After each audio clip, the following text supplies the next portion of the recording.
Shakira dzora volume yako yo man. Kuda kuzwa kuti na uchemeni.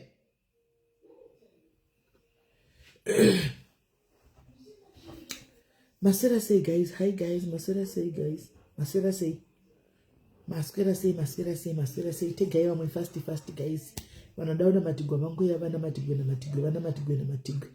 Vana matigwa vaindi vane ma problems avo anditika mauye muna matigwe muwane ruponiso gwenyu anditika chimwe nechimwe guys musati mana matigwa varendi kudze chinoenda nekutenda anditika level of faith yako ndio inoshanda ukauya uchida kuedza Mwari pano ukauya une doubt pano you might as well stay there because you'll be wasting your time.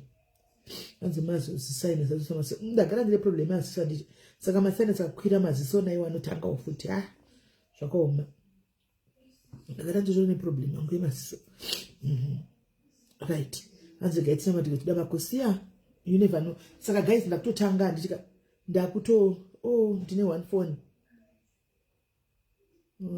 lezi kuda my phone ka doi mayano try my phone kumsoro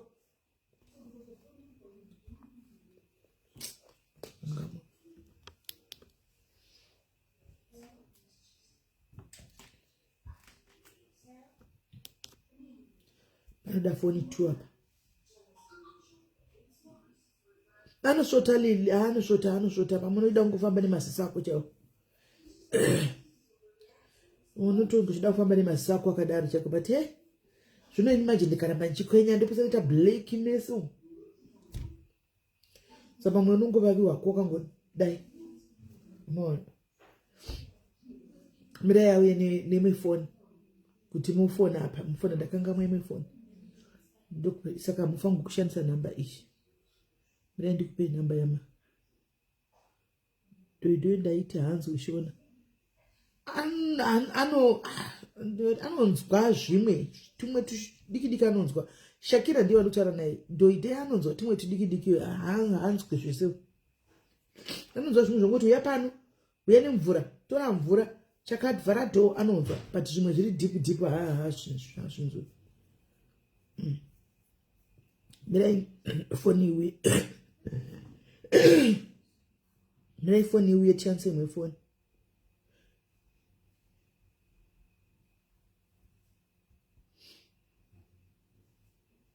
Namatigwa imakosenyu kuti makosenyu amunowana zvinhu zvive legit chifambe zvakanaka.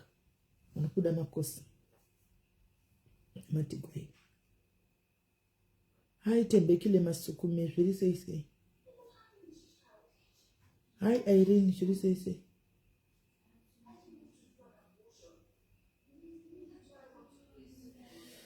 Kelly, hey, bring my phone, man.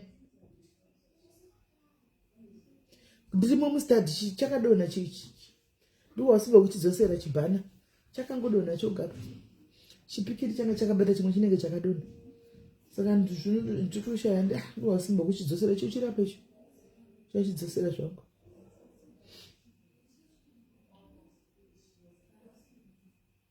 Kwenda kutopfeka maglass masinus nemagire zvakaporoka maso. Unotopfeka maglass kana une masinus azhinji vedu unotopfeka maglass. Kusamada chete. Kana une masinus azhinji vedu maglass tinotopfeka. Unotopfeka. Nzeve dzinorwadza.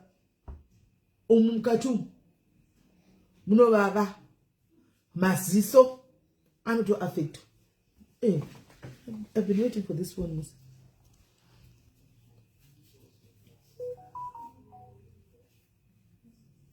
Right, saka imimi mchafona pane namba dzandizopina hapa ndichi ndopa mchafona namba dzandikupina hapa ndodzamunofona imimi handitika namba dzandikuzophina. Okay, Prophet vari kusenda vane nhingikiri vane inonzi chii, vane conference kuJoburg, right? Imi munofona apa pando pamunofona apa handitika yes ndine wasi wacho last 27 ko ndine wasi zino makadi kundidedzawo kuma2 makadi kundifonerawo kana maybe kuonakidza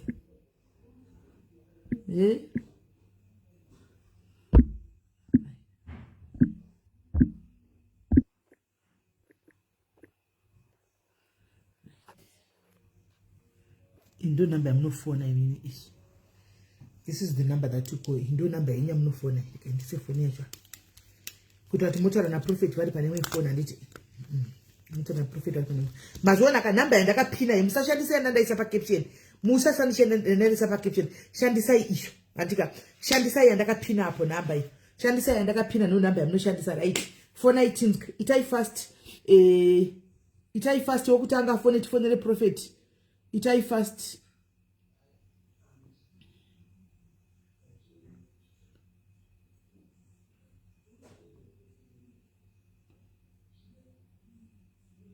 Tichakanda flyer ravo kana tapedza panapa. Tichakanda flyer ravo kana tapedza panapa. Prophet makadizve? Makadizvo kusisi. Haiwa tiri nani suirisei moshi.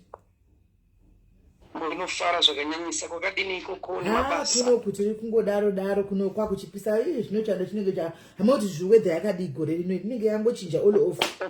Mezvo zviri kungoita so. Aiwa tinokutendai nekuuya pano kumbotirangarira kuti miye kuzotinamatira nayo nyaya dzadai kunetsa dzamasiwo isi dzadai kunetsa idzi. Tinotenda. Tinotenda nemiwo musisi nemukana iwo tinotenda chose. Right. Saka Prophet is here guys. Varoda kutaura naProphet ibva imangofonda kana wafona guys wobva wangoita fast handitika go straight to your point kuti kwanise kwakomodita vanhu vakati handitika hello dear. Yes, kuri sei? Kuri hai. Yes, tichanga mubvota naProphet. Yes, ndaikumbira kutaura naProphet. Chibva unotaura naye uchanga plus phone yako iri pasi tokumbira wedzere volume yefoni yako atisinyazokunzwa mushi. Ndakatoita save. Aisikunyazokuenda tisinyazokunzwa chitaura naProphet. Prophet makadii. Makadii zvenyetivi. Tinofara. Prophet neve ndine problem. Ndaita una mari. Iproblem yechini. Ndakakura ndisingazivawo baba vangu saka ndikuvabata ndingovaziva kana mama vanongondiziva. Makakura musingazivi baba venyu. Saka hapana munhu ari kukwanisa kundiudza kuti vanonzani vanobvepi. Okay, makura musingavazivi. Gongo. Okay, hapana munhu ambokubatsirai kana kuti mukwanise kuva neclue kana kuti chii? Handina kana ndaida kutongonamatirwawo kuti ndizivewo. Handitomboziva kuti ndinovawana sei.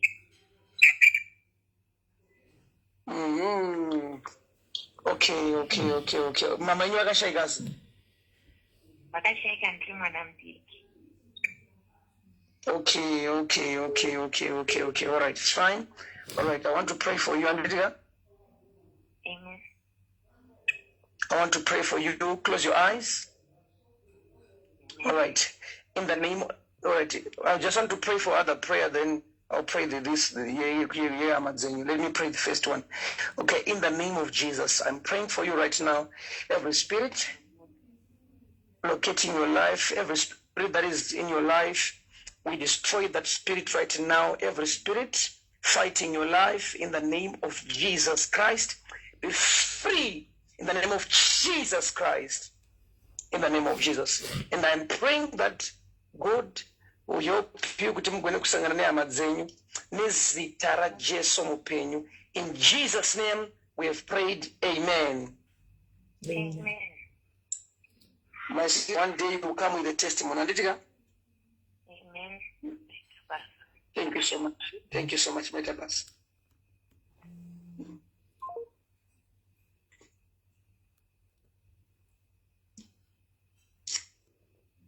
Hello, caller. Hello, ndikutotaura na Prophet. Just go straight to the point. Prophet, ndokumbirawo maprayers. Ndinogara ku-UK and ndagara kuno for such a long time asi handina kana chinhu. Handizi kuti chii. Okay. Ndokumbirawo zvangu maprayers. Handizi kuti chii, handina kana imba handina. But ndoda kudasa. Saka handingozivi kuti chii chiri kuitika neupenyu hwangu. Kumarika namai wana munoisepi? Inongopera. Muchiitenga zvinonaka? Hakuna kutenga zvinonaka. Ndikabhadhara rent, ndikabhadhara motikari, ndikabhadhara council tax, yatopera wara. Ndine vana. Inongopera. Okay. Ndizvi kuti yaindepi kana yadliwa nei,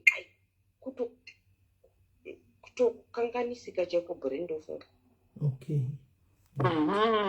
Muzvizvo mune makuchero zvafamba sei? Kunge inopiwa isingabiwi. Okay. All right, Mama. I want to pray for you, right? Let me pray for you. Thank you. Thank you. Let me pray for you. Tell the spirit you are mwewo kana uri zvikuvhiringidzai like mataura muri kuita nini. We want to pray for you. Ndatenda hangu. Thank you. Regeza ndinamati. All right. In the name of Jesus Christ, in the name of Jesus, I'm praying for you. Kupazuva ranhasi batai chinobatika nezita raJesu ndikudeclare zvose zvanga zvisipi zvikunetsa paupenyu ngazvipere kubva nhasi. Your prayer is answered. Prayer yenyu yapindurwa nezita raJesu. Handiti? Thank you so much. I receive. Welcome. Amen. Thank you so much. You're welcome. Thank you, caller. All right. Vanhasi mapindurwa, dzokai muchipupura kubata kwaMwari. Amen. Hello, caller. Hello. Yes, caller. Hello. Can I talk to Prophet Jose, please? Yes. Yes, I can hear you. Mati? Taura shumari, taura nyaya yako sha. Taura nyaya yako. Oh, sorry.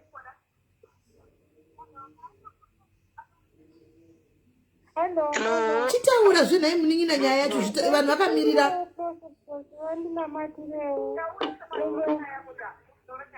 Ndasikumira kunamatiko pamusoro pemwana wangu. Mwana wangu. Ndiri kutaura. Dzimai mwefoni, ona.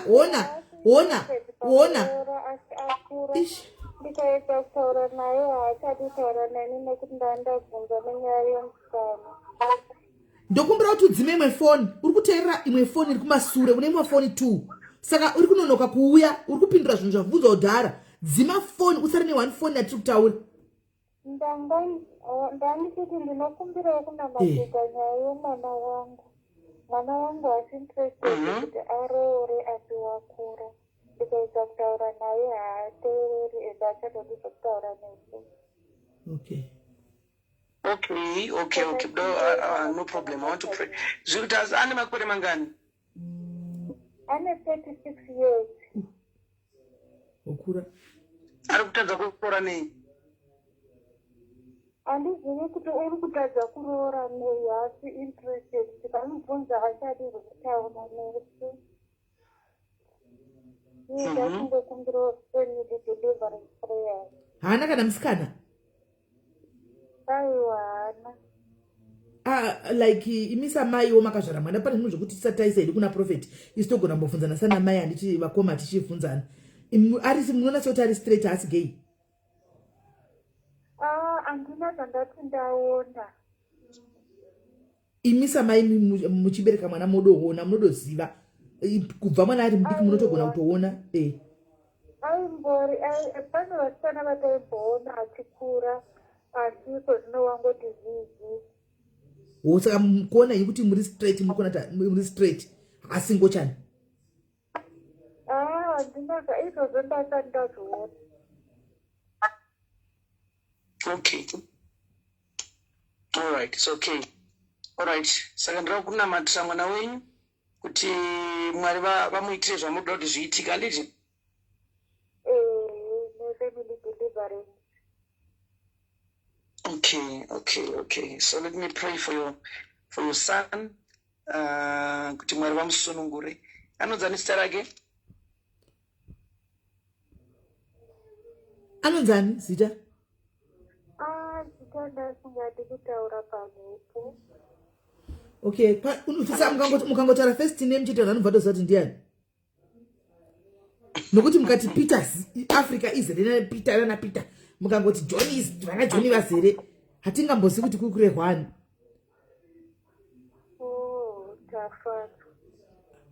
Tafadzwa. All right. Kubaiko zvino ndikunamatira tafadzwa nezita raJesu. Tafadzwa ngaachirorewo rikumunamatira nezita raJesu. Mweya wese urikumunonotsa kuroora ngaushayiwe simba from now. In Jesus' name we have prayed. Amen. Asi makoma mumbotarisa nditi musati manyanya kuzvinetsa nokuzvitla moyo. Imbotarisa kuti pamwana apa panenge pari state nokuti vana vakawanda vatakungona mazivano vanenge vari magei vanotofainda comfort kuzoudza isu SIS MELLY kuti ndikutadza kudza vabereki vangu kuti ndibude pachena kuti ndozvandiri asi ndozvandiri handina basa nevakadzi. Ini ndodoziva vakatowanda vana vachindiudza avo handimaona asi vasina kuudza vabereki vavo. Saka imbozvitarisai. Imbozvitarisai. Alright kona. Alright maita basa. Thank you. Hello, caller. Hello, SIS MELLY Masere. Taswera masera sei? Taswera, naichikumbata na Prophet. Taurai navo. Prophet Maya. Hello, makadizha nyu? Kubeni makadiyo. Prophet, naida kuuna matwa upenyu hwangu. Ufambe umune zvakanaka nekubasa kwandoshanda. Ndurorwewo. Okay, you want to pray for you, Andrika? Yes. So you need to kuti murorwe. Yeah. Okay. Let me pray for you. All right. Tikati kuna matire kuti Mwari vakuitire zvakanaka.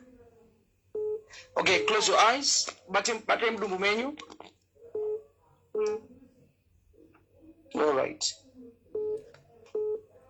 In the name of Jesus, mweya wese urikutarisa kurorwa suduruka izvozvi. Mweya wese urikutarisa kurorwa suduruka iko zvino. Suduruka iko zvino, mweya wese urikutarisa kurorwa suduruka pari izvozvi. In the name of Jesus, in the name of Jesus, in the name of Jesus, in the name of Jesus, in the name of Jesus. Mweya wese urikutarisa kurorwa ngausuduruke pamuri izvozvi. Right now. Right now. Right now, right now, in the name of Jesus, in the name of Jesus, every spirit, we are breaking that spirit right now. We are breaking that spirit right now. We are breaking that spirit right now. We are breaking that spirit right now. We are breaking that spirit right now. We are breaking it right now. We break it in the name of Jesus.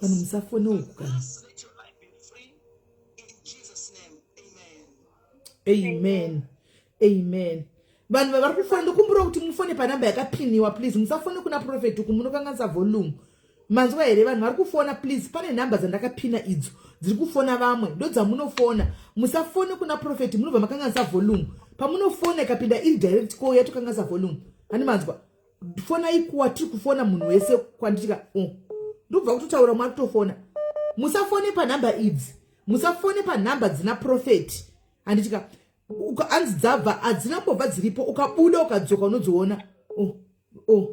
Vakuramba chitofona. Fona ipa namba dzakapiniwa guys. Yo. Hello, dear.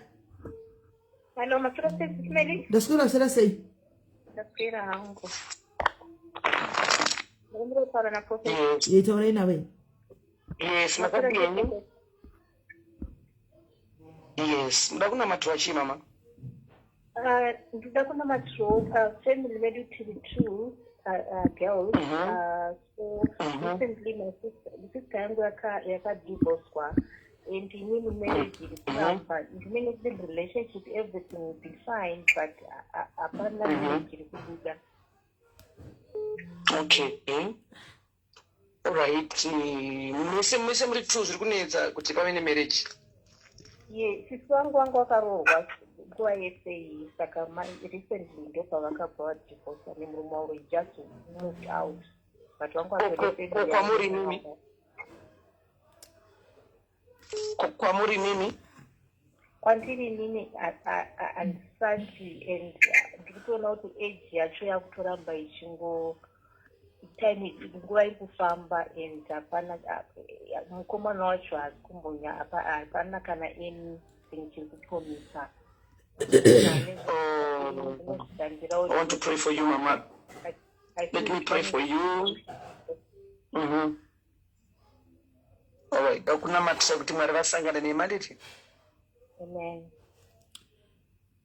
These are spirits and forces fighting from your family. So you need God kuti Mwari vakusunungure. Handitika? Amen. Yes, I want to pray for you. Just believe as you are praying for you. And ndoti musongodzoke netestimony yenyu. Handitika? Amen. Thank you so much. Let me pray. In the name of Jesus, in the name of Jesus, in the name of Jesus, in the name of Jesus, to declare Mr. Jesu, right now, every force in Usungama marriages, hold my marriages, Pavari, Gaisha we sing by Zozi, right now, right now, right now, right now, right now, right now. We are breaking every spirit in your life. We are breaking every spirit right now. Amen. Touch your stomach, touch your stomach. We are breaking every spirit right now. We are breaking every spirit right now. We are breaking every spirit right now. We are breaking every spirit right now. We are breaking right now every spirit holding you, every force holding you. We are breaking right now. We are wisa unoholda kuti musagare mumba, fighting your life. You are free and delivered. In Jesus' name we have prayed. Amen. Amen. Amen. Thank you so much, man. All right. My sister, you will come with a testimony. Thank you. Amen. Amen. Thank you so much. Thank you, God. All right.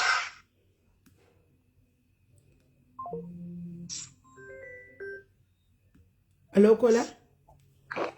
Hello. Yes, Kola, what do you say? Yeah, tukumbuka na prophet. Hey, taura now. And hear you. Prophet. Sanchikumburo kuna vatirwa mama vangu vari kurwara vari kuharari. Oh, what could I say, Mama? Marwariro avari kuita ari kutonge maspiritual attacks. Vari kungoti vakarwara kuchipatara hakuna chiri kubatwa. Vachingoti 2 days only to go. Oh, okay, all right. Gizo ndiwa na material, but kana mchikwanisa uguwe vanu kwasa kuya wazuna material kuno wanditika? Kana kutowe kutumuswe sandi. Okay. And yes. All right. Regeze ndiwa na material, Mama Wayne. Anyway. I pray against every spiritual attack. Every spiritual attack. I'm sorry, pa mama venyu. Nezitara Jesu. Ngaisha iwe simba. Right now, I pray for healing. Let your mother be healed. Let your mother be healed. Let your mother be healed and delivered in Jesus' name. Amen. These are spiritual attacks. These are forces from your family. Prophet, prophet, tata, yes,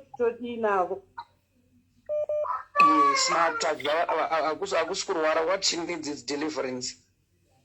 So I think we need to see your mother. Vakangoonekwa mama wenyu vakadeliverwa havasi kutorwara. No, just deliverance iri kudiwa pavari. Vakanamatira mama wenyu, she will be okay. Thank you, Prophet. Okay. So make an effort kuti vauye museSunday. Thank you so much. Okay. Prophet sadakangana ndokumbira kuti mumbona matoma mumwe wedu mudiaris panapa arohwa nemwana nhasi nemwana wake ane 19 years. Anorohwa nemwana wacho anoita ma-attacks zvinenge zviri kubva kusaidi anoti iye achindiudza nhasi anoti mai vake ndo vari kuita izvi vanoshandisa maforces ekuti mwana amupandukire. Saka anga atorohwa zvokuti kutorohwa chaiko nemwana ane 19 years. Oh my God. Tikumunamatira nezita raJesu right now this hour. Spirit iyoyo inoshandisa mwana wake kuti vaatakwe. Nezita raJesu spirit inoita kuti mwana wavo avapandukire ichishandiswa against a life from her relatives. Ubva zuva ranhasi nezita raJesu we stop that spirit. We stop that spirit. We stop that spirit. In Jesus' mighty name, we have prayed. Amen. Amen. Amen. Hello, Kola. Hello, SIS MELLY. Musha murise. Right. Magadi Prophet. Magadi izvenyu. Tiripo Magadi, ndakumbura kakunamatirwa ndanzwa neshoulder rangu nemusana pasi futi maoko angu kana ndakarara usiku anoita namu. All right, I want to pray for you right now. Just close your eyes. Okay. Just touch, maybe I wanted you to touch your shoulder. Touch your shoulder. Yes. Ndabat. All right. Okay, close your eyes. Do as if you are moving. Tell me when you have a shoulder in. Panoita unge parikurema unge pagara chini. Itenge mune zvamuri kubvisa so. Kutonge mune zvamuri kubvisa kudai. Kutonge mune zvamuri kubvisa kudai. Indeed. Do it again. Do it 3 times.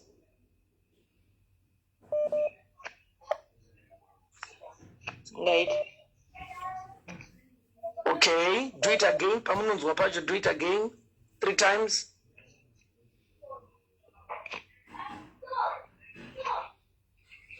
Indeed. Right. Test yourself. Is there any pain yamuri kunzwa ipapo? Ipo zvino zvandina. Kubva zvino maporeswa ndika that attack will never come back to you again. Chibata mdu menyu ndikunamatira. Ndabata. All right. You spirit, close your eyes. Muri mumba nditi?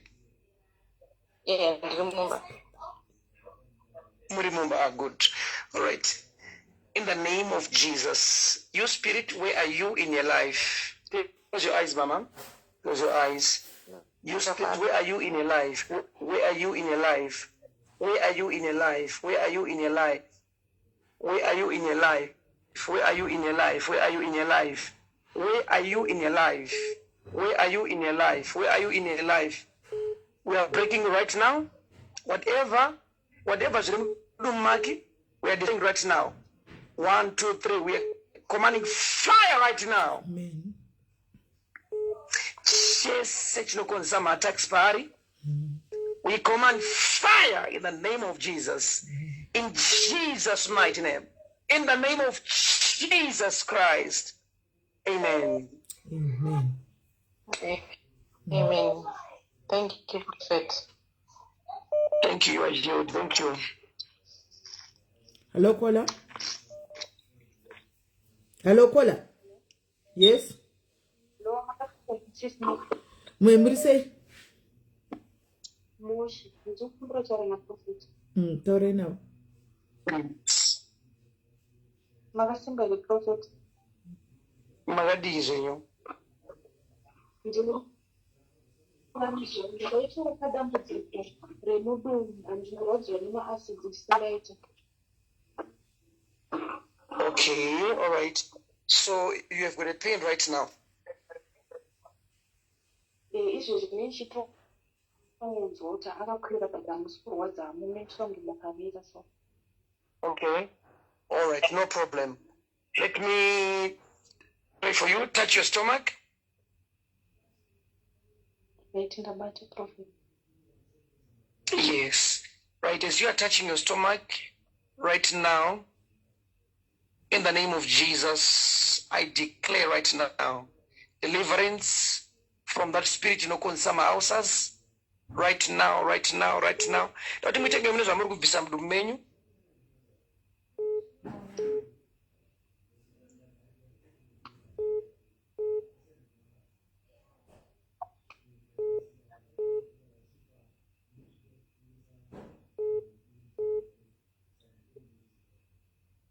All right. Mavisa ere mama. Prophet. Right. Kuvanas ndiri declare whatever changa chiri mudumenyu, whatever changa chikonza ma houses mudumenyu, ndiri declare nezita Jesu your total deliverance in Jesus name. Amen. Amen. Right. Vari kuti namba isi pawhatsapp, namba iri pawhatsapp ndo pari kutofonwa nevanhu vese vari kufona pawhatsapp. Namba iri pawhatsapp, vanhu vari kufona pawhatsapp vese. Hello kola. Hello, makadini. Tiripo makadini. Ndiri kumbira kunamatirwa, ndinoda ndikutorembere. Mudara madwaji? Ndinoda ndikutorembere. All right, it's for how long, mama? Sorry? Panzi nguva yakareba zvakadini? Close to 14 years. All right, mama, do you have a bottle of water where you are there? Okay, let me just hold it. Yeah, what's it?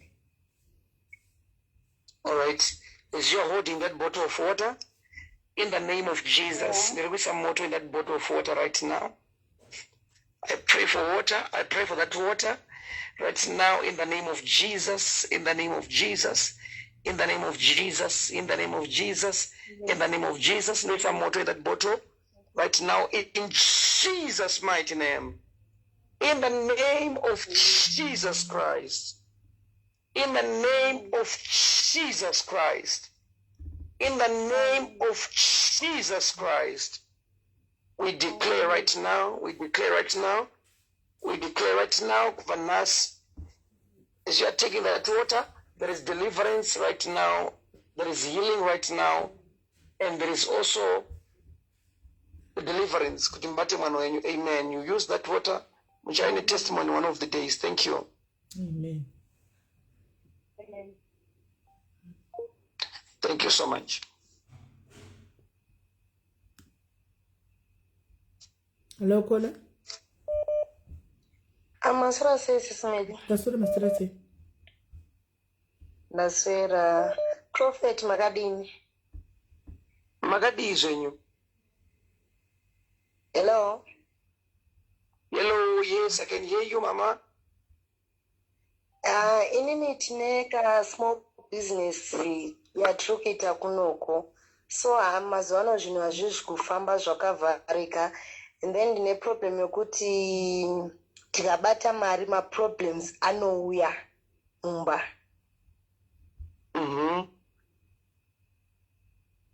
My problems anouya mostly kupi kwamuri. Mumba medu anouya mumba medu panobva pauya mari ikangoitika mumba chete tikangobata mari yakawanda pozouya ma problems. What are my problems? All right, I get it. Okay, no problem. Let me pray for you, right? Mwewe chine ngoda kuzama kuda kufighta your every breakthrough that you have. Yes, so I want to pray for you.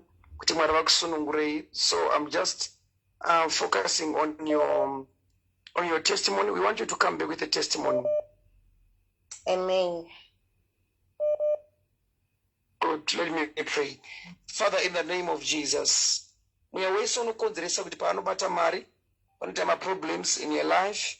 Mwewe ngaushewe simba from today. In the name of Jesus. In the name of Jesus. In the name of Jesus. In the name of Jesus. Be free right now. Every spirit of stagnation, live your life right now in Jesus' name. Amen. Amen. Amen.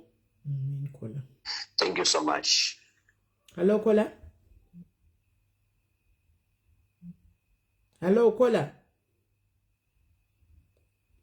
Kola, hello. Hello, Kola. Hello, Kola. Dzimai my phone. Hello, Makadie. Tripo Makadie. Prophet. It's all right now. Makadie, Prophet. Makadie zenyu. Ona Prophet ndokumbira kuna matira zvinofambira zvakanaka muri mabasa anongota kuona basa mudzimba kudzirapira. Matingweda sei? Ukona chi? Murume akangowana basa anogona kungoenda kubasa randodzirapira. Oh, so you believe and you understand what is the spirit, Andika? All right. I want you to have faith, Andika.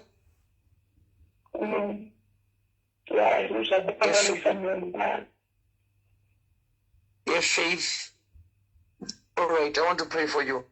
Just have faith as you are praying. Right now, in the name of Jesus, as we are praying for your finances, in the name of Jesus, we are praying for your husband. Bazwara nas, pese pavanowana basa, ngaregedze kupera, basa iroro, ngazvifambe zvakanaka. Mwenyeni wowo kubva nhasi watama paupenyu hwenyu nezita raJesu. Yes, you are free. Thank you so much. Hello, Kola. Mushe kanjani? Ndokumbotaura na Prophet. Taura now. Makasimbere Prophet. Makadii zvenyu? Ida kuto problem ndikutengesa mota dzangu 2 saka 1 yakabva yangopfuma yakafa. Vanatorega kudzisa pamarketplace. Chimwe chacho chitu ndina njodzi yangu ikurelocata. So ari kudrive 3 hours driving. Sana chikukumbira kuti ndina material zvakanaka. Okay, we are praying. All right, we are praying in the name of Jesus, and we declare by the name of Jesus Christ, not declare nezita raJesu. We pray for everything that you touch from today. Kupa nasi, Mwari varopafadza zvamunobata nditi? Amen. Yes, because munoratidza kuti muri munhu ane nyasha dziri paupenyu hwake.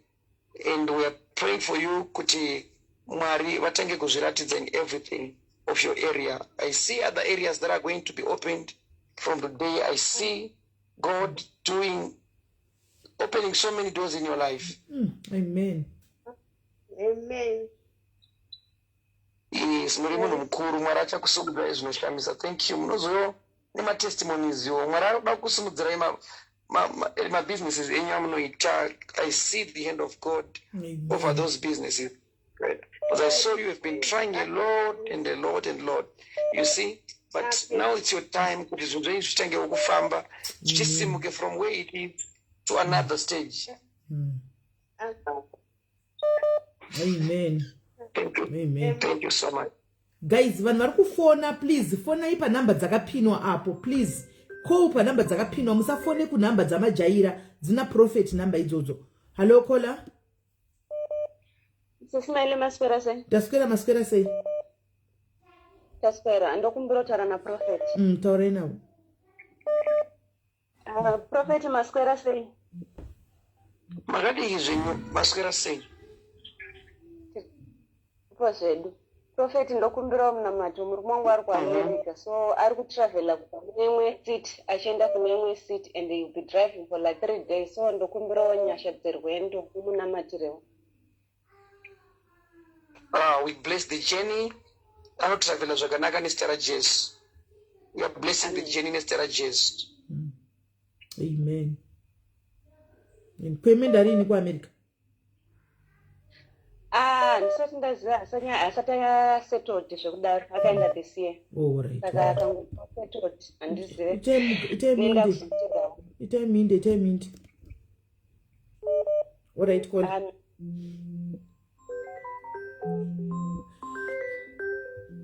vanhu vari kufona kufonika hamumbopindi pana Prophet nditokudzai. Hello kola. Hello Smiley. Yes kola muri sei? Ndikumbira kutaura na Prophet. Taurei nawo. Prophet makadii? Makadii zvenyu? Ndinofara Prophet ndinokumbirawo kuti mundinamatire. Ndinorota hope dzinoitika every time. Ndikarota izvozvi hope ndokuna kutozonzwa chinhu chacho chatoitika. Okay. So muda kunamatirwei manje baba? Ndoda kungonamatira boss. Sometimes ndinotozogona ndichitotya boss ndikavata usiku ndikangorota hope lese ndarota mwana achirwara kumba ndogona kutozoti mangwana ndotonzi kune mwana ari kurwara. Handikwanisi kunamatira kuti musarote. Ndakatomirirawo answer ipapa kuti muchati chii.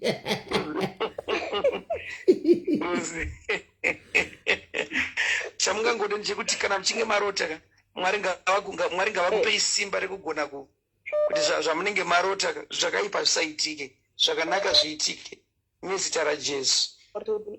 Tinotenda. Amen. But kurota murambe muchitorota zvakanyanyisa chaizvo. But zvamarota zvinenge zvakaipa Mwari ngavakukundisei nezita raJesu. Thank you so much. Vedu we, vanhu musafone pa number 064. Fonai pa number dzakapinwa. Please. Fonai pa number dzakapinwa vedu we. Fonai pa number dzakapinwa. Vedu we zvandawana kutaura nemi. Udzaiwo vanhu mucomment section. Udzanaiwo mucomment section imo guys. Udzanaiwo mucomment section imo. Imboudzanaiwo mucomment section imo. Imboudzanai mucomment section. Kuti vanhu musafone number dzakapinwa idzi. Hello. Hello, SIS MELLY. Yes. Ndakumbiwa kutaura na Prophet. Taurai nawo. Prophet. Makadii zvenyu? Ndiripo hangu Prophet. Prophet. Pandanga ndine 16 years ndakarota ndichibirwa kusaiti kwefesi uko. Ndakazoremara ndakura. Maigara nemuchikura. Mati Prophet. Maigara nemuchikura. Ndaigara nevabereki vangu asi ndakarota ndichibirwa fesi yangu nemunhu wandakazoona ndakura pasocial media. Fesi yacho iyoyo Prophet ndine 16 years ndanga ndisingatomboiziya asi ndakatoiona pano paFacebook ine mamwe madzimai anoita izvozvo zvepamafacebook izvozvo asi ndakaenda kwadokta zvikanzi bhonzo reimwe fesi yangu rakabirwa saka ndiri kukumbirawo Prophet kuti mundinamatirewo mukwanise kundidzoserawo bhonzo rangu iri. Mama, sorry. Masiko Prophet. Masiko. Asisabina usatidaro jamani. Tiri serious. Akati ukaenda kabigwa bhonzo repadama pane bhonzo ere Sabina. Aiwa SIS MELLY saseke zvinhu zvandasingakudze asi mashedza Profita saka ndakutaura chokwadi saka munoti fesi yangu yakabhenda nei udzai Profita kuti fesi yangu yakabhenda fesi yake yakabhenda hayo is true yakabhenda fesi ife taida kubhenda fesi muromo ndo uri pasaidi fesi haina kubhenda muromo wake ndo uri pasaidi but zvazo masana kurigwa zvaitwa ndo wakoti sensa yete kuikwai ndakabigwa bhonzo rangu nevakadzi vari pasocial media asi sasabhina ka aiwa SIS MELLY mukangoudza Prophet kuti ndakaremara inova witness naSIS MELLY yedu tinongoziyana yedu pano vanga vasingaziye nyaya yangu. Prophet ndine 16 ndakarota ndichibirwa fesi nemumwe mukadzi Asi ndakadzoremara ndakuma 29 but face yemukadzi wacho ndakaiona pano pasocial media havasi sisimeli zvavo asi face yemukadzi wacho ndakaiona pandakaenda kuhospital vakataura kuti face yako iri paside because hauna jaw rekuleft. Okay. Saka ndikuda kunama ndizvo zvamanga musingazivi kuremara kwangu sisimeli. Tasosivaita kuti atasingawisisi. Tazwisisa mama. Tazwisisa, sure tazwisisa. But I think as now it's a serious case. Let me pray for you, and it. Thank you. Let me pray for you. Let me pray for you. But in that time, not only facing each reposition itself bit by bit, and it. Right, prophet. Hallelujah, hallelujah, hallelujah. Hallelujah. It's not a ticket. Let me just pray for you. Let me pray for you. You can just touch your face, just hold side.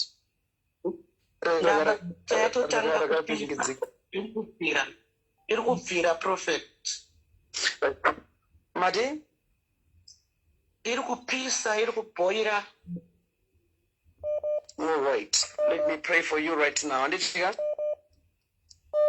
Thank you. Okay. All right. In the name of Jesus. In the name of Jesus. In the name of Jesus. In the name of Jesus. In the name of Jesus. In the name of Jesus. We are declaring right now. We are declaring right now. We are declaring right now. We are declaring right now. In the name of Jesus. In the name of Jesus.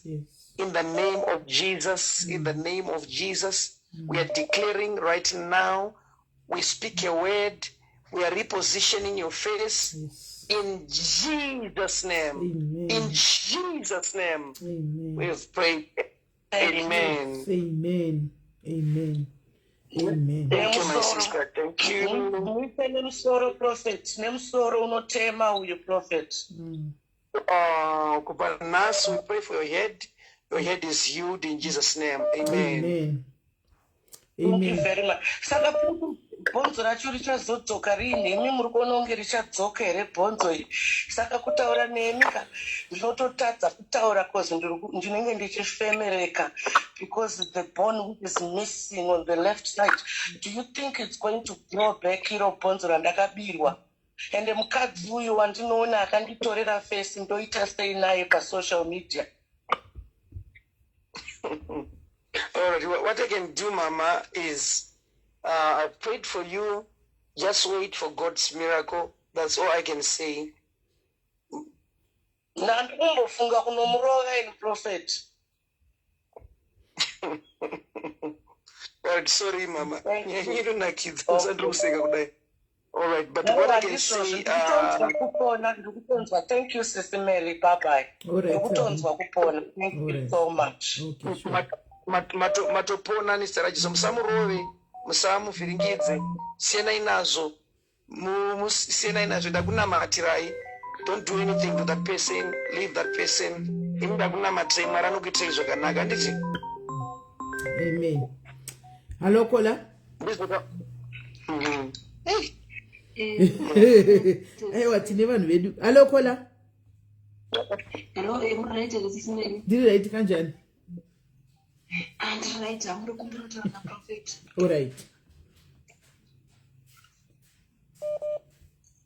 Hello, prophet. Hello, yes. Hello, Mama, I can hear you. Yeah, and right, prophet, even no problem. Ndinorota. Ndichirara nechinhu chandisinganzwisisi kuti chii. But ndinotoona sekutoti chikwambo chete ichocho ende kazhinji kacho ndinozviita kana towards bed maperiod ende zvinongoitika makusei ndofunga zvekuma4 kana zvekuma3 saka zvinondinetsa kusingaite kana marriage chaidi kutotadza kutoita nokuda kwaizvozvo andanzwa ndatambura. My question is, for how long we've been witnessing that? I think 5 years dzinotodarika. Chinhu chinochiona chinhu chakaita sei here?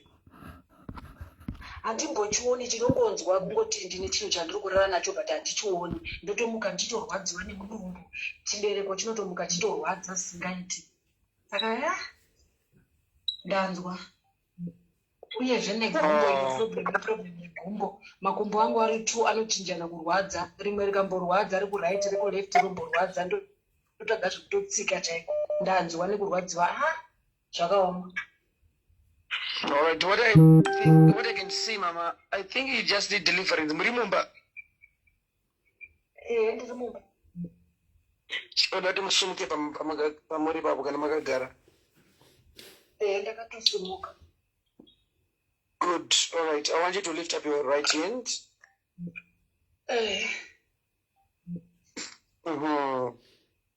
I see deliverance coming where you are right now. Amen. Be delivered. As you are standing, I command everything that moves, that comes to you in the night, and I speak fire right now. I speak fire right now. Every demon, every force, every demon, every force, every demon, every force, every demon, every force. We are breaking it. Yes. So what is happening as you are praying for you, Mama?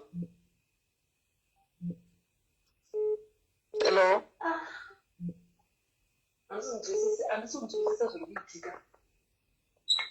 Yes, deliverance. I see you are being delivered right now. Close your eyes.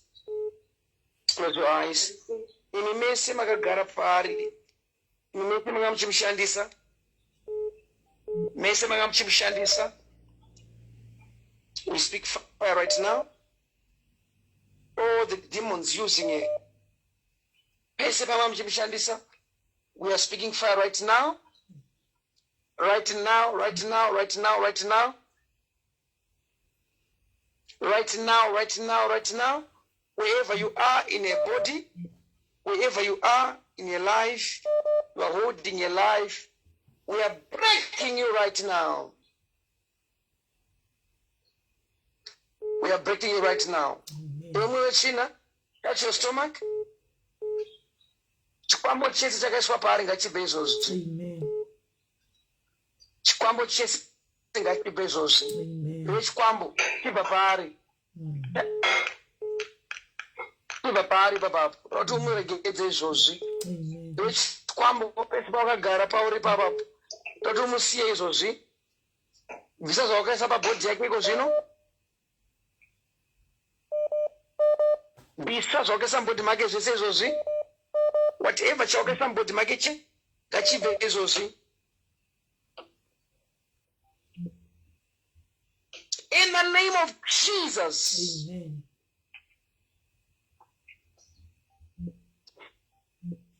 Be delivered from now.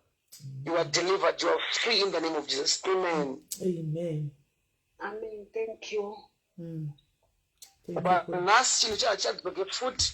Also pamucharara muchaona munhu anga achizvikonzeresa tonight. We're going to have a dream. Munhu aizvikonzeresa nezvaitika. But from today, your life is free. Begin to see changes in your life. Amen. When you washandurwa, you come with testimonies. God bless you. Amen. Amen. Hello, caller. Hello, SIS MELLY. Yes, go straight to the point. Hello. Taura na Prophet. Ndokumbira kutaura na Prophet. Taura inavo. Padre maswera sei? Maswera sei? Maswera kuri sei koko? Kunofara, muda kunamatirwei?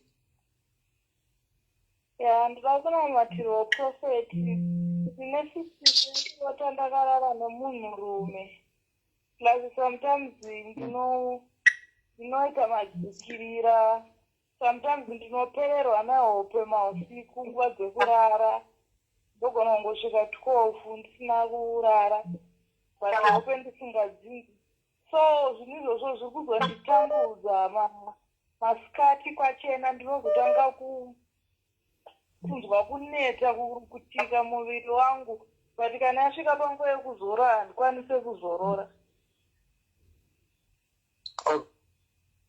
Asi munonamata makurara ndizvo? Ndinonamata. Hamukanganwi zvacho munotongonamata? Ndikarota hope dzachona ndokanganwa.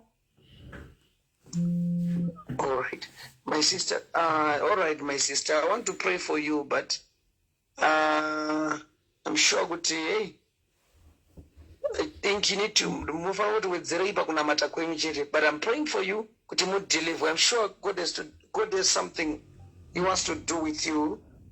Amen. Munoratidza kuti Mwari ane zvinhu zvaarikuda kuti aite nemi, but vari kuwana access kwamuri.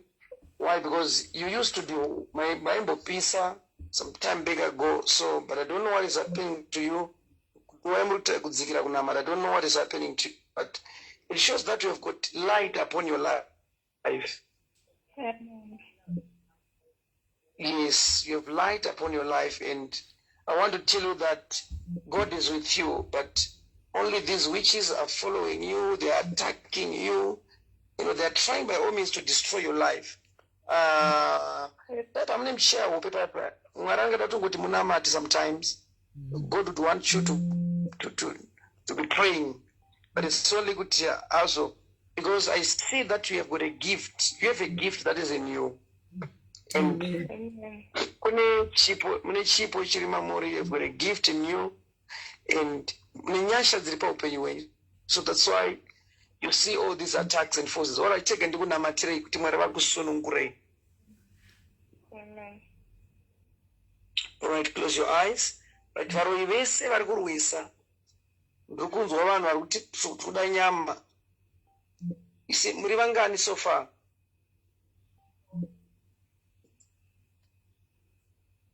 Mate? Muri vangani so far muri menyu? Tiri 6 ngori baba vangu vanobarika chete takawanda, but vana vamama vangu tiri 6. Because ndiri kutoona kuti toda nyama chichichi, they're trying you because right now, yes, hamsati manzwa anything in your body, but there is a disease. Pane urwere urwiswa mubody menyu, munyama menyu, kuti mozoenda kuchipatara mozonzi maita zvakati, ipo pasina zviri mamuri. Yeah, even my mood swings. I don't know, Prophet. Nasa I'm happy. Mangana ndingori ne mood. Ndongonzwa kungoda kurakura vanhu kuti whatever zviri kutoitika pandiri handisi kuzvida. There is someone who is very, very close, who is using you. Very, very close. Very, very close.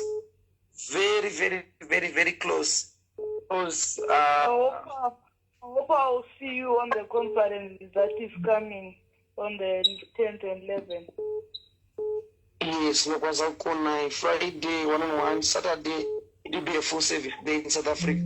But I'm sure we'll talk because there's someone close to you, close to you, who is using you children. I see this man, yeah.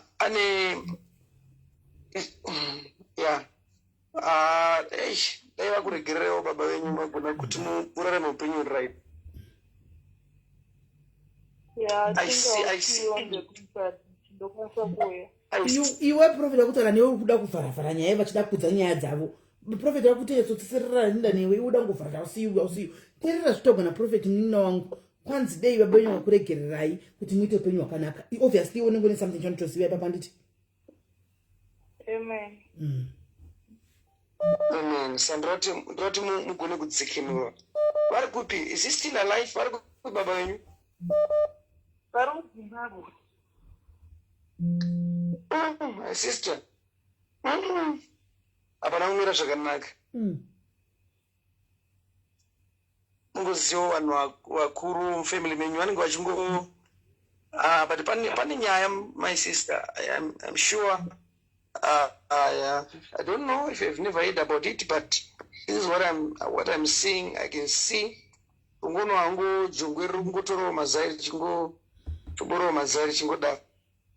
But I need God to set you free. Amen. Yes, ndoti mwari vakusunungurei. Pane zvakabatwa ipapo zvino asi mamuzvizive here imi? All right. So I need God to set you free. My sister, pane nyaya. All right, cheka ndikunamatire. Right. Kubva zuva ranhasi, regedzwai kubva zuva ranhasi. Kubva zuva ranhasi, may your life be free. Kubva zuva ranhasi, be delivered. In Jesus' name, amen. Okay, we'll talk. Thank you. Hello, Kola. Hello, SIS MELLY. Murise, tauraina Prophet. Prophet. Makadiko Prophet. Makadii zvenyu? Tinofara muri dambudziko rangu Prophet, ndiri kutambudzika nekurwara nemudumbu, kupisa mudumbu. Ndinoita beping kujova kusingaperi. Ndinokumbira kunamatira Prophet. But I want to pray for you. Yes, I want to pray for you. Kuti Mwari vakusunungurei. Thank you. Yes, and the reason why I'm praying for you is because I see a person who is living inside you. I see a person who is just living inside you. And I want God to take that person out from you. Andibira? Thank you. Yes, there's this person who is living inside you. And I want this person to live from you, to live out from your body. Touch your stomach, but menu. In the name of Jesus. In the name of Jesus. In the name of Jesus. In the name of Jesus. In the name of Jesus. In the name of Jesus.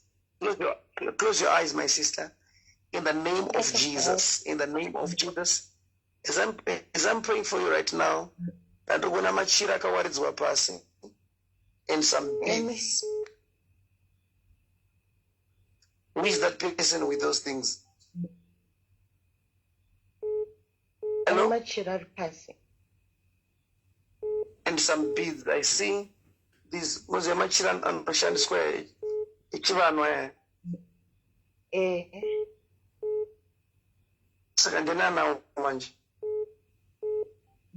Andisikuziva Prophet.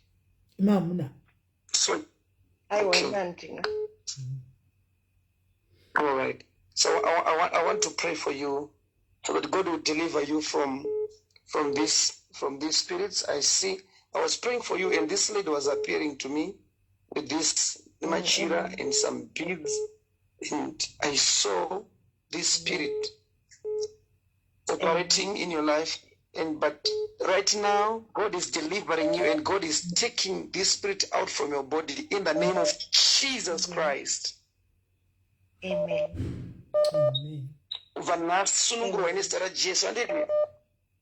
Amen. Amen. You are delivered, you are free. Thank you so much, my sister. God bless you. Thank you. Prophet, kana manager munandiudza nditika because makoza apa akawandisa. Hello, Kola.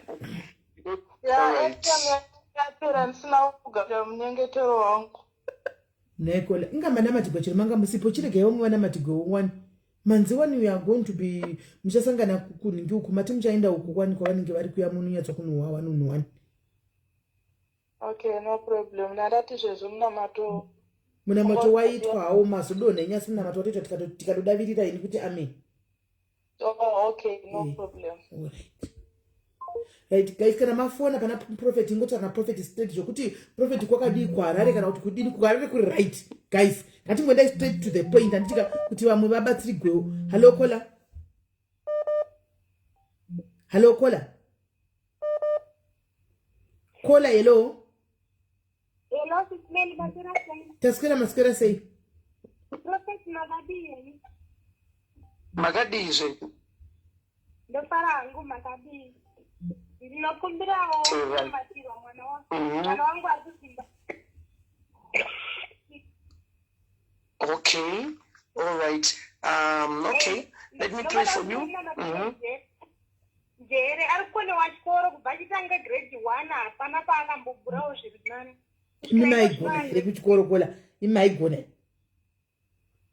Imaigona. Oh. Kutika pamwe kuda kuti ndakafanana namai yake. Daigona SIS MELLY baba vake vaitogonawo. Okay.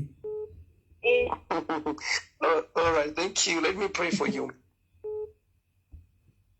All right. In the name of Jesus, I pray for your child in the name of Jesus and deliverance in your life. Amen. I speak a word from today. I speak a word in your life.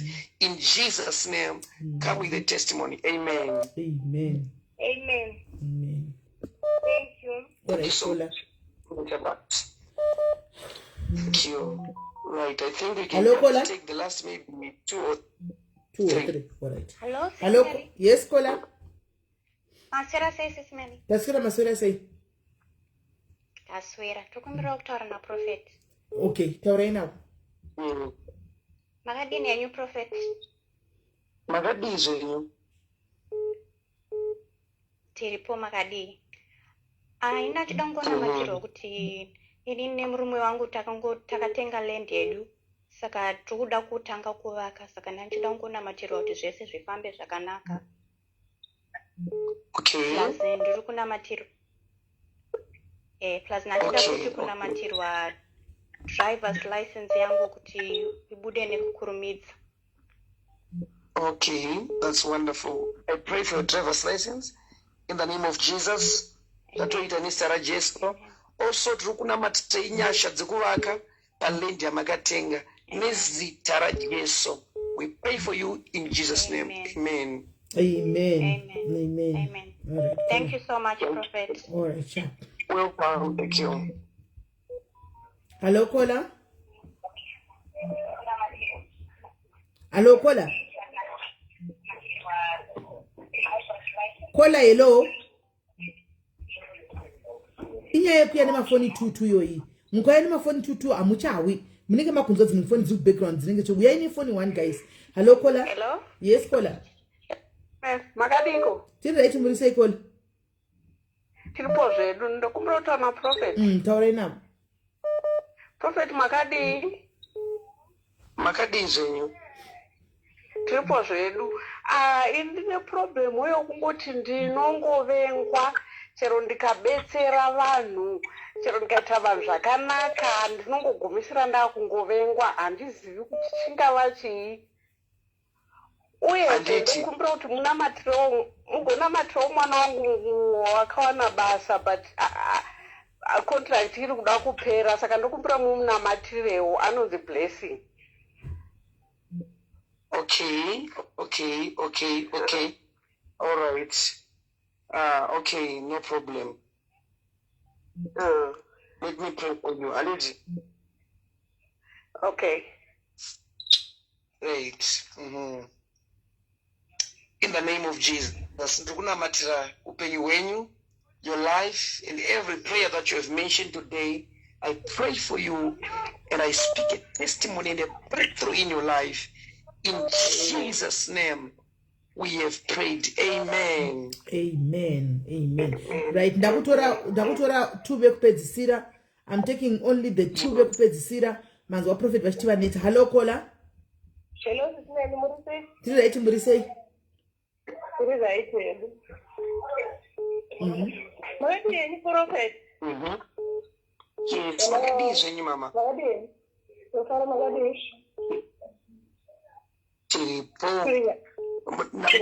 Yes. Yeah, Prophet ini nangu ndine murume wangu muno. Tinoshanda tese but mari yatinoshanda tese hationi zvainoshanda. Okay, what I want you to do, and kana muri mumba menyu, toti mupfugame mese ndikunamatira izvozvi. Tinotenda pastor. All right. Yeah, tapfugama. All right, let me pray for you. Father, in the name of Jesus, I lay my hands on these people. I pray for them right now, and I declare kuti mari dzavanoshanda kubva nhasi ngavawane zvinobatika pavari kana vachinge vashanda zvavashandira ngazvionekwe nezita rajesu. Mweya weudyi unodya mari dzavo kubva nhasi wabuda mumba mavo. In Jesus name, amen. Amen. Amen. Ndachikumbira une vana vangu pastor mwana matire. But kola zvamunoita zvisifei, kola zvamunoita zvisifei. Ndikana mukaya munotaura munamato yenyu yese ka. Ani manje mukati napedza namatuka mukumbira kuti zvimwe. Handiko mada kufonawo here kola. Sorry, Smelly, sure, sorry, Jane. Yes, kubva nhasi zvatoita nezita rajesu. You come with the testimony. Tinotenda pastor. Maita basa Smelly. All right, sharp. Okay, thanks. Kutora kupedzisira 1.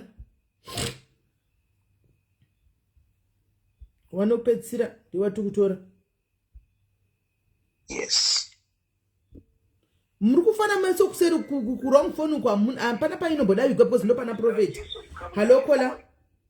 Hello. Yes. Taura na prophet. Yeah, taura now.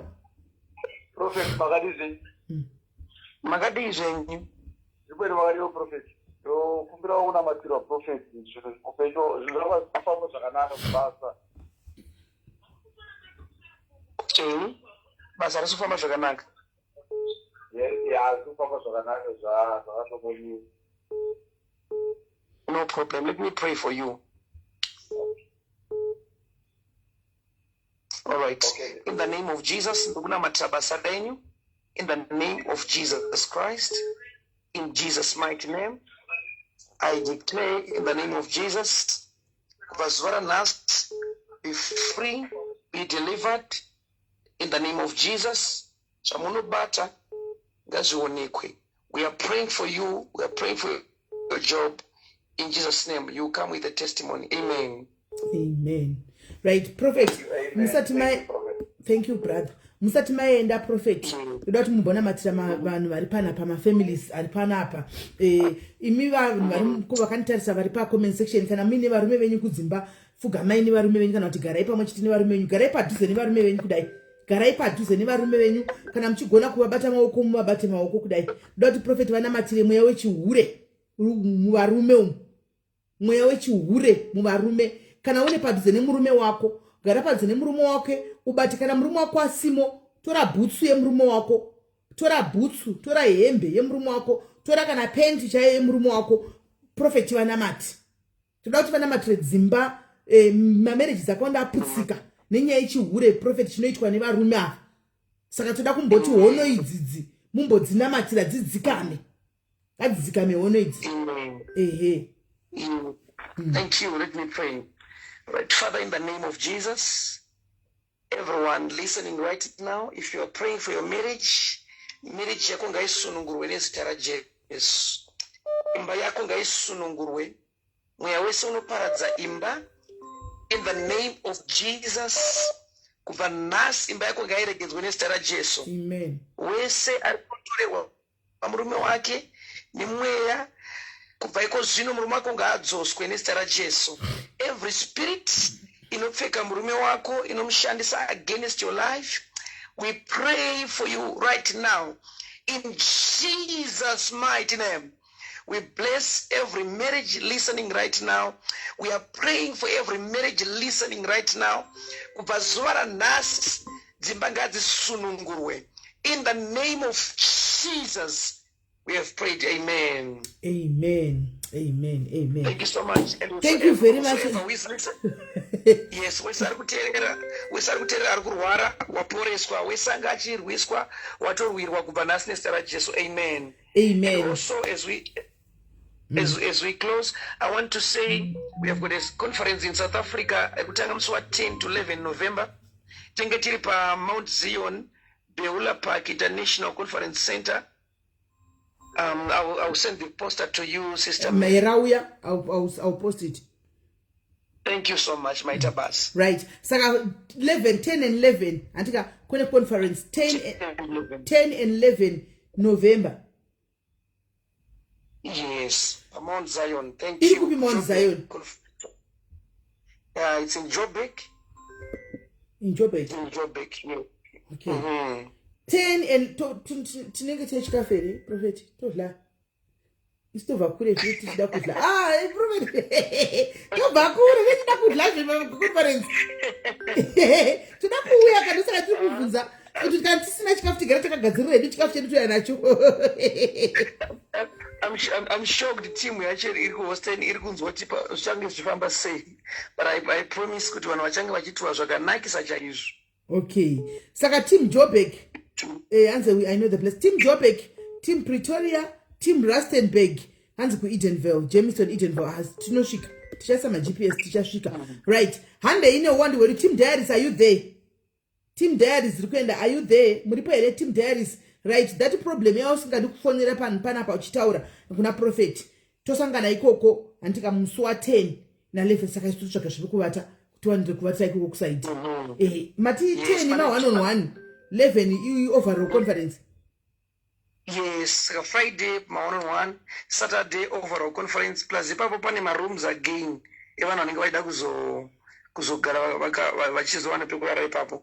So it's 437 Sam Green Road, Middle L, Gemstone, 1609. If they can see the poster, pane information yes about poster. Tichakanda iroro, tichakanda.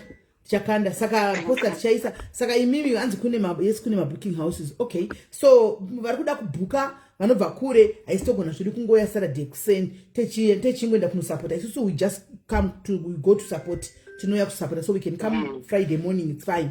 Saturday morning, I mean to say, it's fine. Then if vanoda kuita zvema 1-on-1 Friday, momeka sure kuti mavepo antimaona maita ma 1-on-1 enyu. Saturday panenge pasina nguva zvema 1-on-1 anditika panenge pasina nguva zvema 1-on-1 Saturday anditika mosangana navamwe kuchurch anditi saka vari kuenda tatimboona guys vari kuenda isai malavu tuone vanhu vanenge varipo. Inini for one day nditoripo. I'm just going there to support. Saka vanenge varipo vamwe isai malavu tuone. Hanzi kapa vanoyarini. Rongaika kuti vauye kukapa. Mukangoungana mukaita vanhu venyu 10. Moronga matransport flights enyu, accommodation yavo, flight yavo nemudzimai wavo, antika accommodation yavo, and then mochitenga kuita flyer enyu. Then moona tumozvita sei nimi kuadvertise vanhu vanongozara. Yes, that's true. Hanzi ndikuenda. All right, I can see my. All right. Saka mese muri kuenda. Okay. Right. All right. Saka alright, team Diaries yatiri kuenda munenge muriko. Saka ndoda kukuona muriko unenge wakapfeka t-shirt yako ye-Diaries. T-shirt yako ye-Diaries kuti ndinyatso kukuona kuti wanga uri muzvishwa. T-shirt yako ye-Diaries ndonyatso kuona kuti uyo munhu wangu uyo iwo tumebitoenda toseka uyo munhu wangu. Saka t-shirt zedu ze-Diaries dzedzia topfeka anditika next year toda kuti organize kuti vauye ku UK anditi kumakazodiko paya imine zve UK makashayiwa visa UK, there's no scheduler for next year, but I'm sure kuti next year is a definite. Ewa kana makatadza kuinda paya kumadiaries ochironga kuti muindi ku UK moinda ku UK varoda urubatsiro stereki vakatowanda. I'm sure they can be able to pull this through kana vachinyatsoda kubatsirwa and then kunamatirwa then moenda monoita kana 2 days zenyu kana 3 days zenyu modzoka. Think zvinoshanda. Vakasununga madiaries kuti varonge kuti tiuye vagoitwa zvakanaka. Right. So Prophet do maita basa tokona zvakare next week mwari wakuitire zvakanaka mwari wakupapadzei. Tichakanda posta tona machingo maketo kuti musi wa 10 na 11 tinenge tiriko ku Mount Zion ikoko tichibataona vamwe pamwe chete. Isu tinenge tichitoimba praise and worship guys. Tenge titori ku praise and worship. Tichishumira. Hamna kutona niziro nisande kuchechi kwa Prophet ndishonuko. Kwa Prophet chona hamna kutona niziro kuti chechi yakafire kuita fire. Makationa isusu totosvika panzvimbo vanhu anotoko mweya mucheno unomovha. Right. So Prophet, thank you very much nekuya kwenyu. Tobatana zvakare next week. Thank you very much. Motimudiserawo my prophetess. Thank you so much, see. Good night. Thank you. Good night too. Right. Saka tinotenda guys kune vasina kukwanisa kubata Prophet nhasi madiaries ka imiraimbotsiurani hamuwi. Ini ndiri kuti musafone panamba ina Prophet. Fonai panamba dzakapinwa. Imi muri busy kufona kuna Prophet, muri busy kufona zvondo kudavira isei Prophet pari kupavari. Ndosaka mose mamuchifona kuda mamuri kuma 30 40 hapana kana wana davigwa nokuti pamuri kufona pana Prophet. Saka ndakapinda namba ishi kuti fonai panamba inowe phone yanga iri kusaiduku. Saka muna kudavika. Saka next week moteerera niti instruction tikati straight to the point.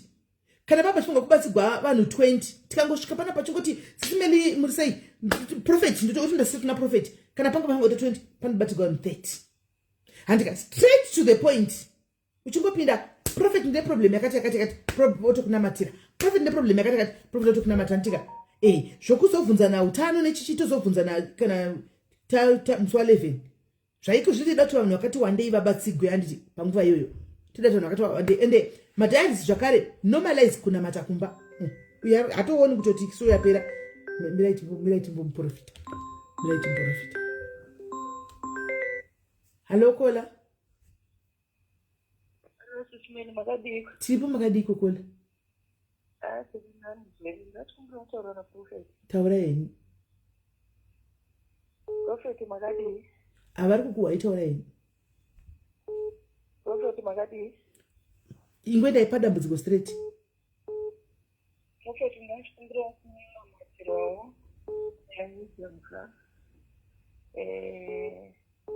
nyaya dzekubasa tinoshanda takawanda saka varungu havaoni chero tikaita basa rakarema sei varungu zvikuoni inoita sekuti unofemewa pabasa. Okay, mushanda kupi kole mushanda kupi ndosa domestic mumba alright tinzirai tinamati alright muzita rababa nemwanakomana baba tinonamata tinorayira mweya iwoyo kuvhiringidza pabasa pavanoshanda kuti vavengwe vasaonekere nezita raJesu. Tinorayira mweya wokuvengeka, mweya ungabva kumhuri, mweya ungabva kwakasiyana siyana kuti vasaabwa muchigwe pabasa nezita raJesu. Baba tinotaura favor yenyu, tinotaura anointing yenyu. Baba tinotaura kuti mubate murandakadzi wenyu, forehead yake ive nekupenya kunobva kwamuri, paanoonekwa pese pese paonekwe favor, paanoonekwa pese pese paonekwe kubwinya. Mwari asave munhu anovengeka, asave munhu anodiwa. Tinokutenda ino kuti Mwari, it has already happened, for it cannot be otherwise, in the name of Jesus. Amen. Amen. Amen. That represent the prophet. Prophet wangu atenda udara. Amen. All right. Amen. Right. Mukangofona ndiko kunamatira chete. Mukangoramba muchifona, I swear I'm going to pray for you. Right. Tatona matasi. I pray. Mukangofona ndiko kunamatira. Right. Saka ndimaona madiaries ngatiite munhu kauya tonamata fast toita ende madiaries mimi normalize kunamata kumba. Handi muri kuona kuti vamwe venyu mukutozonzi mune zvipu zvamunenge munazvo wobvunzwa kuti waguma kunamata rini, mamunzo akakolawo chipo gift abva ati gojo kwai wakaguma kunamata rini kola abva ati kola dzokera pamunamato zvokuti une chipo izvi munhu hautangi kuudzwa nhasi unenge uchitombozviziva, une wakatombozvinzwa Samuel animaona, une wakatombozvinzwa Samuel. Garai pamunamato madiaries. Hakuna chinhu chinokunda zita raJehovha. Nothing surpasses antika the miracles of God. As long as you believe, zvinhu zvako zvinoendeka. Bepana namatira kana kango believer achaya chikudza testimony. Everything works in faith. Dzidzai kunamata, kungonamata. Enjoka. Ndikukuona ndikukuona zvakuita pafoni apo. Dzidzai kunamata sikana. Tizati time yekuma 11-12 ndida kukutadza chimwe chinhu wani chamusina mbonyatsokuona. Makambozvona kuti kuma 11-12 time inofunga kunge vanhu tichagonde kukuta fight yekuti namate kuita kombe chine kunamata. Makambozvona ndipo panenge pane malife anodiwa nevanhu. Makambozvinotisa here kana musati mazvinotisa. Panoti 12 o'clock inochaya pane live inenge chitukwa munhu zvokuti unenge uchida kudogarira po tuoti kuri kunzi kudii. Panenge pane live yekuti pane zvokuti anobva atinda kunamata hakuna munhu sene ngati glued pa live uchipachiundukwa zvapo munhu. Normalize kubva pa live kuti time yangu yakwana ndiganine kunonamata, because Satan nangu kudisturb nesosina nebasa rese. Disturbances inongori disturbance inenge chingobva kuna Satan, so yekungoti ungokanga maso pamwe ndomusoko kuyambuka wangodisturbiwa, so wotoramba uri glued zvako. Nyaya yemaksiwo esishiriridza unoona, wotoramba uri glued kudati ndingasarira ropafadzo richiya richidarika rinouya rodarika zveshuwa vadikani, rinouya rodarika. Ndakazvinotisa, that I have noticed kuti 12 mazana chako nyangwe 12 chako dzinocha indomirira tobvudza kunamata but mpone mumwe ndakati dzative kuma half past pachiundugwa munhu takangoda ichiripo memwana ndopona kanyazona kuti ndikatorika ndikikiri akatoitwa kudisturba vanaka ndikatozonyora mucomment section ndikati hey 12 dzachaya ndehande kunamata uko pana no comment ipapo noti panenge pachunakidza pachiundugwa munhu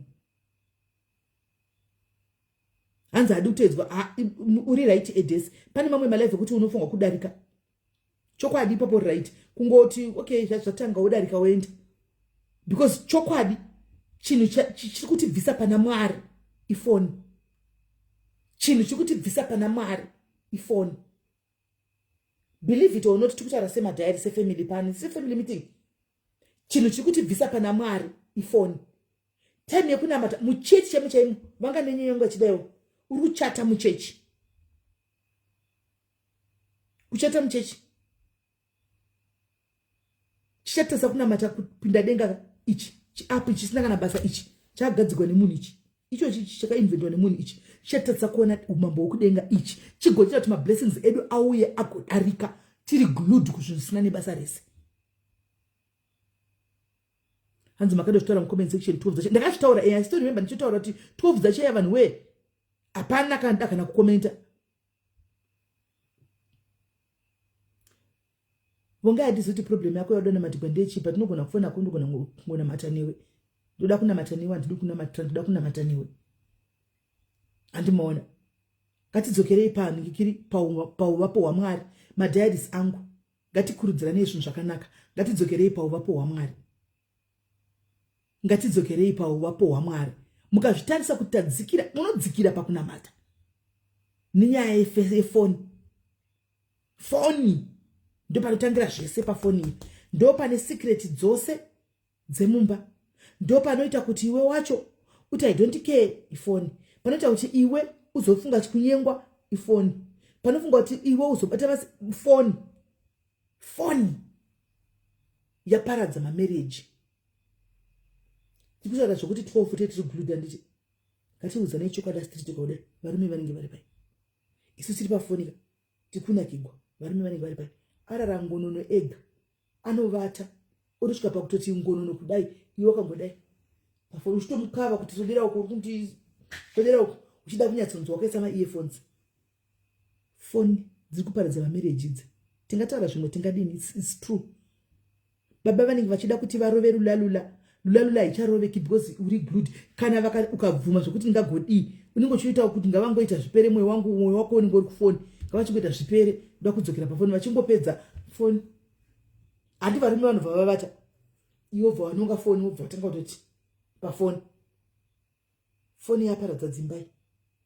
Let's be mindful vasikana especially vanhu vari married single it's fine andichika but vanhu vari married be careful nenyaya yefoni the same applies kuna baba zvakare muri kuseka the same applies kuna baba zvakare Margaret Satan phone inotori ne problem because the devil is using this thing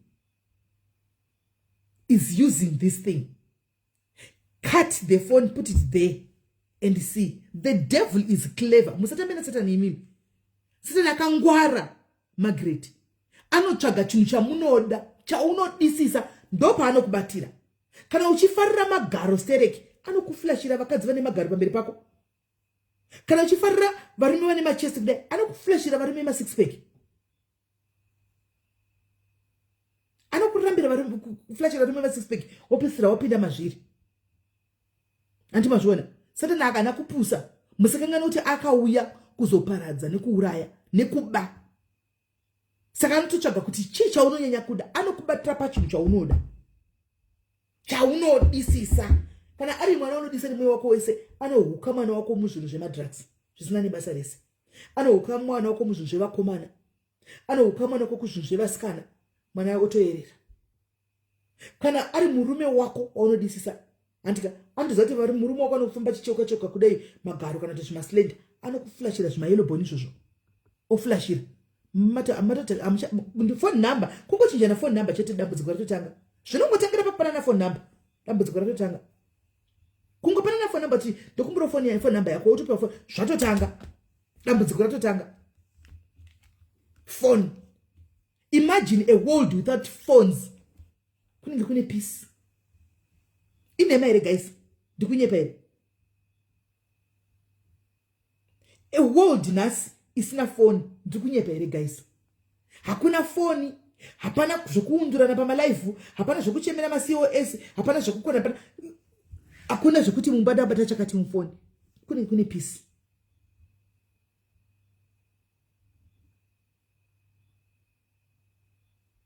Ramona, panenge paine peace. Kwanzi tinofane bipi amumbofi edes patakanga chikura kwa kusina manoki yakazouya takura katatoona. Taingorarama 1 tisina mafoni paya. Tinongo adjust, we adjust. Tinongo zita pasi sina. We adjust. Tinongo tuomera mazoe kutanga, but you end up what to adjust zoti okay apachina hapana. Handina.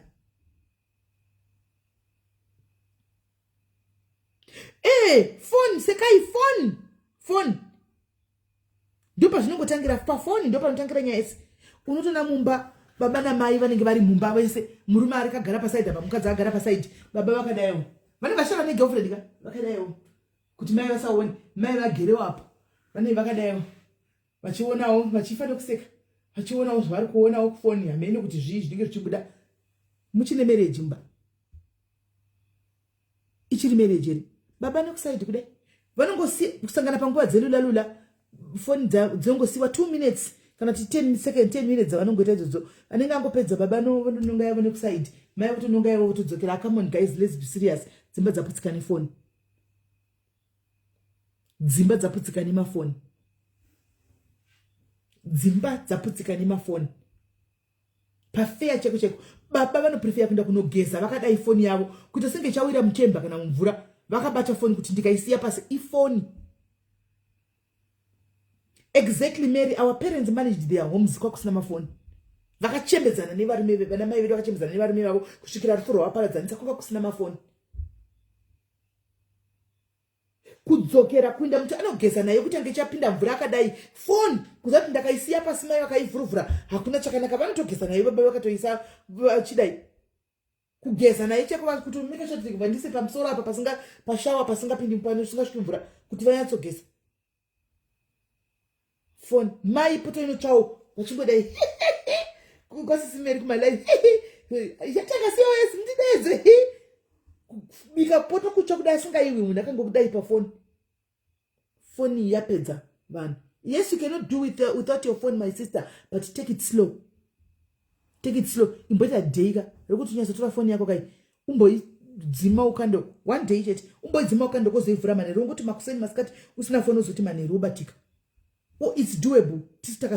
Takazvijaidza kuti phone chagona kupinda mutende ndopinda nefoni yangu kudai ndichindotarira mona indanga netuni system kuti ndichigeza kudai ndakati ndichiterera iwo my life avanhu ndichigeza kuchiita noise guys ndakasvika pakuti asimarika this is not it. Apa zvinenge zvichitereka zvichina chinondivaka kana 1 hapana kana 1 chinondivaka hapana. Ndikasema kuti wakomana ende satanika akaoma and now he is using mafoni wire agoshandisa social media, agoshandisa vakadzi chefu chekuti goshandiswa kuita weapon, agoshandisa varume zvakare kuita weapon. Just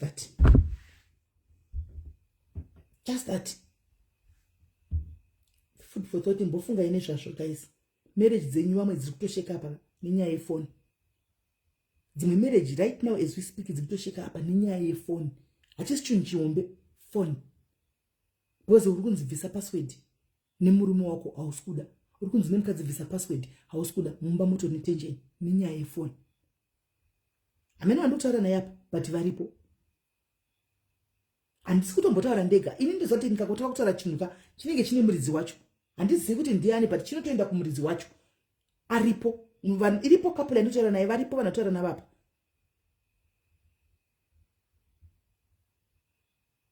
Take it slow.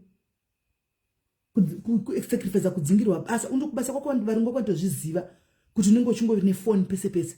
Basa raari kuitwa pose unenge wakubata phone. Slow down. Take it easy. Mabasa ari kunetsa. Take it easy. Phone it easy. And toxicology iri kuwedzera by the day.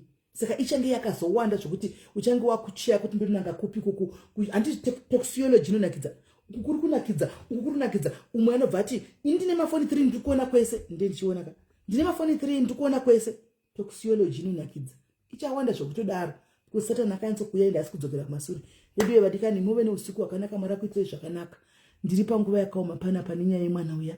Handiti ndakudza ingati prophet vati mwana ngauye mangwana ndinde naye kudiko. Handitika mangwana ndimuke nchinda naye. Handizivi ndiri kungonamata.